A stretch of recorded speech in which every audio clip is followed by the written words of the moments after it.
Hi beautiful people, welcome back to my YouTube channel. This is me guys, Sanvi. You are watching San Non-Stop. तो guys basic नई video के साथ आज की जो हमारी वीडियो है, नेपाल के अंदर आप लोगों को पता है जेन जी जो है वो इस टाइम तबाहियां मचा रही है और पूरा सोशल मीडिया ये चीज देख रहा है कि वो मतलब उन्होंने पूरी गवर्नमेंट और पूरा कानून जो है अपने हाथों में ले लिया है और हर तरफ तबाही जो है वो नेपाल के अंदर नजर आ रही है। तो फटाफट से देखते हैं आज रौनक इसके बारे में क्या कहते हैं। लाइक करना है, सब्सक्राइब करना है, दोस्तों के साथ इस वीडियो को शेयर करना है और ये वीडियो जो है वो आप लोगों ने स्किप नहीं करनी। बहुत अच्छी वीडियो होने वाली है, इन्फॉर्मेटिव वीडियो होने वाली है और सारी हम लोगों को जो है वो बैकग्राउंड ईच एंड एवरीथिंग जो है वो आज रौनक बताने वाले हैं, कहाँ से ये चीज स्टार्ट हुई और अब कहाँ पे खत्म होने वाली है। तो बिना टाइम को गवाए लेट्स स्टार्ट द वीडियो। पूरी दुनिया जेनजी से पूछती है कि क्या है तू, और अब जेनजी पूरी दुनिया से पूछ रही है आज हम कहते तू क्या है वे। मतलब जिस जनरेशन को एक नालायक जनरेशन माना जाता है, ये बोला जाता है कि जेनजी कुछ नहीं कर पाएंगे, ना तो नौकरी इनसे सही से चल रही है,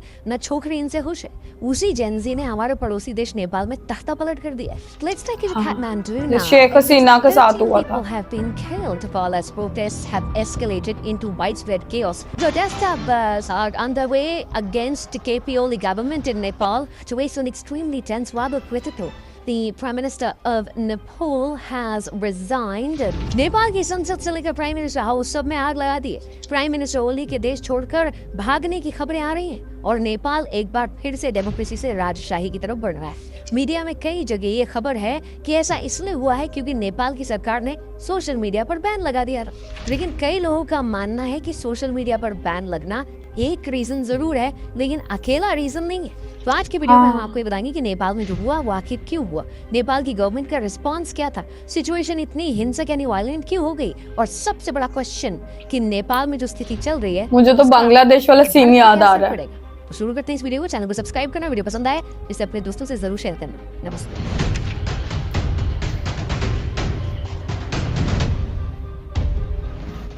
दोस्तों, नेपाल में अचानक भड़के इन प्रदर्शनों की जड़ें बहुत गहरी। हालांकि मिट्टी के तेल में माचिस के तीली का काम सोशल मीडिया के बैन ने ही किया है, लेकिन वहाँ लगातार करप्शन को लेकर जनता के भीतर गुस्सा पनप रहा है। चाइना में भी तो बैन है सारा कुछ। सरकार केवल अपनी सत्ता बचाने और एलीट वर्ग को फायदा पहुंचाने में लगी हुई।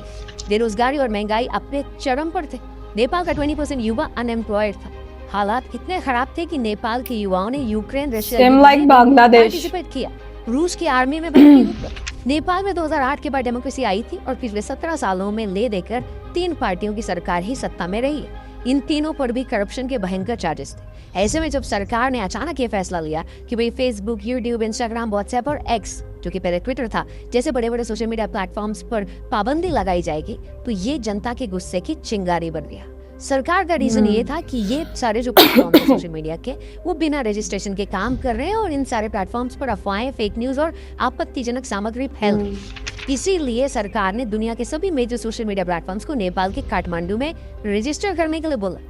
चीनी कंपनी टिकटॉक को छोड़कर बाकी किसी भी सोशल मीडिया प्लेटफॉर्म ने ये बात नहीं मानी। इसीलिए नेपाल सरकार ने व्हाट्सएप, एक्स, फेसबुक, इंस्टा जैसे बड़े बड़े सोशल मीडिया प्लेटफॉर्म्स को बैन कर दी। एक टिकटॉक रह गया क्योंकि उनका काठमांडू में अपना ऑफिस था, लेकिन आम नागरिक खासकर युवा इसे अपनी आवाज दबाने की कोशिश मान बैठे। सोशल मीडिया उनके लिए सिर्फ मनोरंजन का साधन नहीं था, बल्कि करप्शन और सिस्टम की नाकामियों पर सवाल उठाने का मंच भी था। यहाँ पर हम आपको एक बात बता दें दोस्तों कि नेपाल में हाल ही के टाइम पर वहाँ का युवा नेपाल के जो नेता थे ना, उनके बच्चों की वीडियोस वायरल कर रहा था। जो आलीशान जिंदगी जी रहे थे सारे बच्चे उनके नेताओं ने, देश के बाहर बड़ी बड़ी गाड़ियों में वो लोग चलते थे, अपना लाइफस्टाइल फ्लॉन्ट करते थे। नेपाल का युवा ये वीडियो सोशल मीडिया पर वायरल करके ये बोल रहा था कि हमारे नेताओं के बच्चों की लाइफ देखो और हमारी लाइफ देखो। सोशल मीडिया पर बैन इस ट्रेंड को दबाने के लिए ही किया गया, ऐसा वहाँ के यूथ को लगा। यही रीजन है कि जैसे ही बैन लागू हुआ, हजारों छात्र और युवा सड़कों पर उतर आए। वे सिर्फ सोशल मीडिया की वापसी की मांग नहीं कर रहे थे, बल्कि उनके नारों में करप्शन, राजनीतिक एलिट और अकाउंटेबिलिटी की कमी के खिलाफ गुस्सा, ये सब कुछ साफ झलक रहा था। सरकार शायद ये सोच रही थी कि लोग चुपचाप मान जाएंगे, लेकिन उल्टा हुआ। ये बैन एक एंटी करप्शन जन आंदोलन की चिंगारी बन गया। शुरुआत पीसफुल रैलीज और नारेबाजी से, लेकिन हालात जल्द ही हिंसक बढ़ी है। प्रदर्शनकारियों की संख्या इतनी बड़ी होगी कि सुरक्षा बलों के लिए भीड़ को संभालना मुश्किल हो गया। राजधानी काठमांडू समेत कई शहरों में छात्र और युवा जो थे वो संसद भवन की तरफ मार्च करने लगे।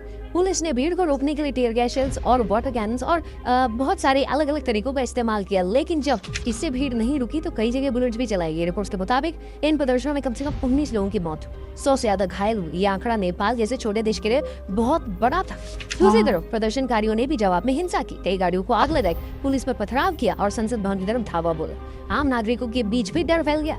सोशल मीडिया बैन की वजह से गुस्सा शुरू हुआ था, लेकिन अब मामला पूरी तरह लॉ एंड ऑर्डर क्राइसिस में बदल चुका है। जैसे जैसे हालात बिगड़ते गए सरकार पर दबाव बढ़ता गया। शुरुआत में वो अपने बैन के फैसले पर अड़ी रही, लेकिन बढ़ती हिंसा और इंटरनेशनल क्रिटिसिज्म के चलते सरकार को झुकना पड़ा। आखिरकार सरकार ने यह घोषणा की कि सोशल मीडिया प्लेटफॉर्म्स पर लगी पाबंदी हटाई जाएगी और सभी बड़े ऐप्स को फिर से चालू कर दिया जाएगा। लेकिन ये कदम भी गुस्साई जनता को शांत करने के लिए पर्याप्त नहीं था।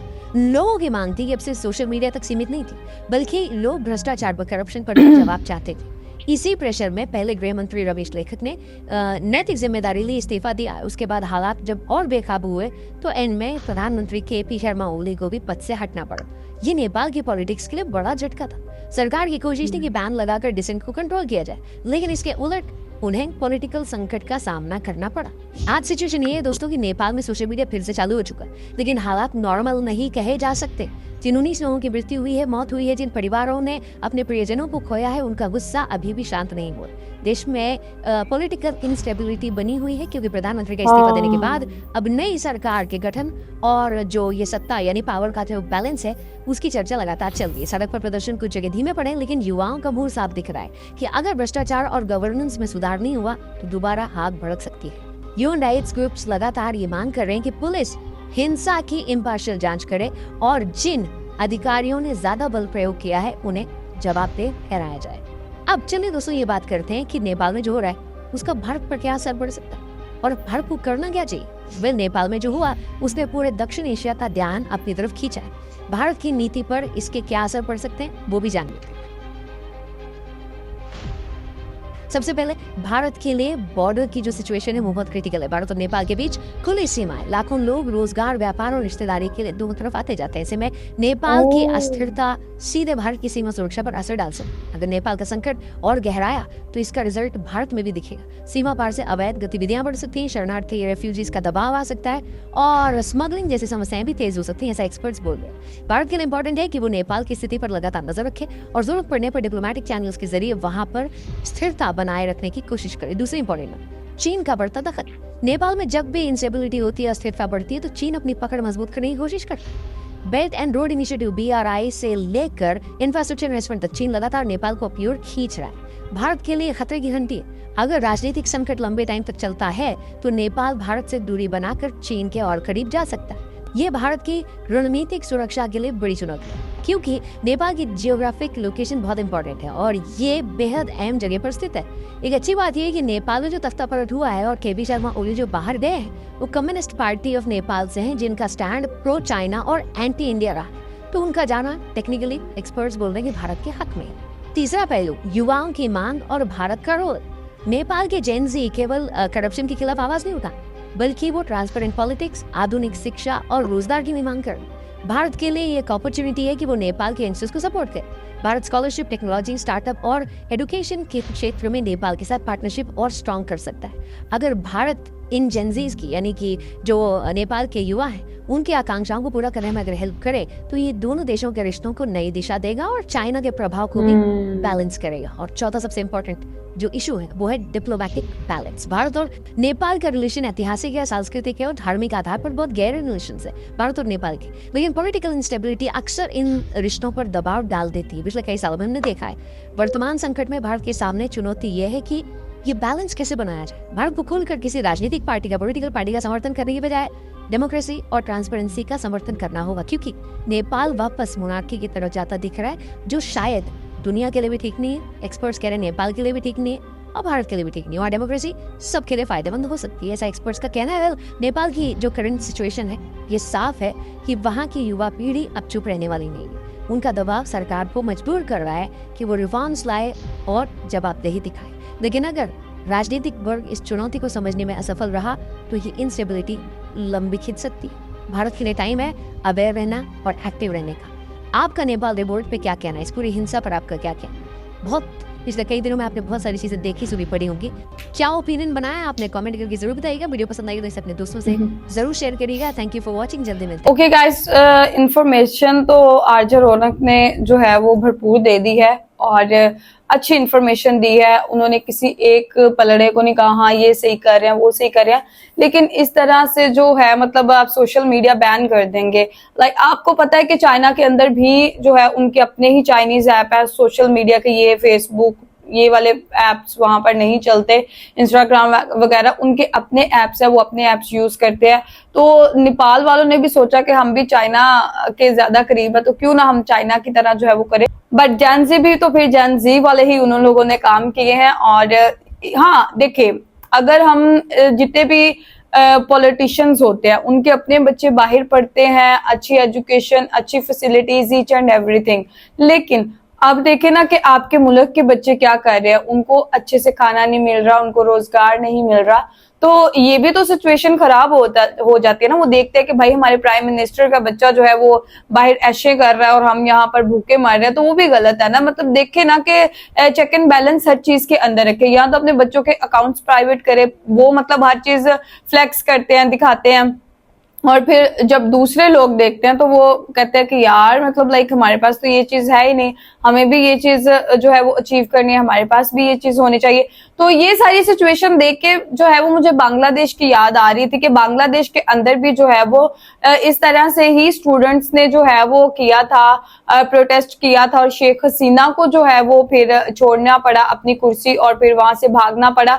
तो शेख हसीना वाला सिचुएशन जो है वो अभी नेपाल और ये सारी सिचुएशन एक जैसी लग रही है, लेकिन इसमें कुछ इंडिया के फायदे भी हैं, कुछ इंडिया के नुकसानात भी। आप देखें वो किस तरीके से इन सारी सिचुएशन से निपटते हैं। तो आप लोगों का क्या कहना है? मेरे ख्याल से तो इतना एक्सट्रीम लेवल के ऊपर जाके प्रोटेस्ट करना जिससे जो है वो जाने जाएंगे, तो वो चीज गलत लगती है मुझे। हाँ ठीक है, आपको अगर कोई चीज पसंद नहीं आ रही, आप जो है वो पीस वाला भी प्रोटेस्ट कर सकते हैं। इस हद तक प्रोटेस्ट करना आप लोगों को क्या लगता है कि ये सही है? जरूर कमेंट कीजिएगा, लाइक करना है, सब्सक्राइब करना है, दोस्तों के साथ इस वीडियो को शेयर करना है। चलिए गाइस, मिलते हैं आपको नेक्स्ट वीडियो के अंदर। Bye bye.